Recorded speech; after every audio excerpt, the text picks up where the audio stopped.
Rares producteurs de roses tentent de résister à la concurrence mondiale et notamment hollandaise.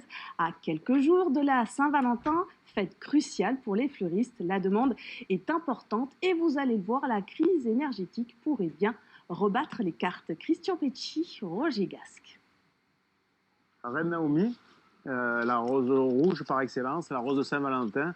Donc 90 jours pour la mener à cette fameuse semaine de la Saint-Valentin. Qu'est-ce qu'on ne ferait pas par amour? Michel Sauteau cultive les roses avec soin dans 5000 m² de serre chauffée. Ici, l'on pratique une horticulture raisonnée, comme la majorité des 10 derniers producteurs de roses du Var. Mais malgré cela, ce sont les Hollandais qui mènent la danse depuis 2 décennies. Le renchérissement du prix du gaz pourrait changer la donne. Ils ont reproduit l'éclairage naturel, entre parenthèses, du moins essayé, à grand coût d'énergie, et aujourd'hui se retrouvent pénalisés parce que le coût de l'énergie les rend plus compétitifs. Voilà, tout simplement. Nous, il nous restera toujours la météo. Il nous restera toujours l'aspect naturel pour faire pousser nos fleurs. Certainement moins industrialisé, ça c'est clair, mais je pense que la carte à jouer, elle est là. Dans des conditions souvent douteuses, les roses sont produites et importées d'Afrique ou d'Amérique latine vers la Hollande. Le Wall Street de la fleur les expédie ensuite dans le monde entier.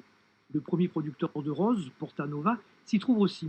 Alors, comment une exploitation familiale de 7 personnes pourrait-elle résister à ça?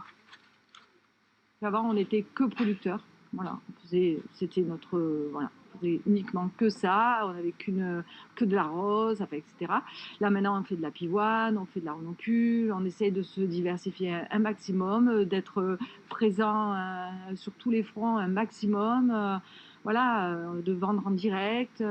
Le Var est le premier producteur de fleurs coupées en France. Les horticulteurs du département ne manquent pas d'atouts, d'autant qu'aujourd'hui, la qualité et la proximité font leur retour en force dans le choix des clients. Là où certaines personnes verraient des fleurs, nous on voit du vivant. Donc ça aide, ça a besoin de boire, de se nourrir, ça tombe malade. C'est vraiment une approche différente qu'une personne lambda pourrait voir. C'est pas simplement une fleur. Et si l'on changeait nos habitudes? Si l'on offrait par exemple pour les fêtes des roses d'ici ou des fleurs de saison, comme les renoncules, on y gagnerait en respectant l'environnement et en faisant travailler des producteurs véritables amoureux des fleurs.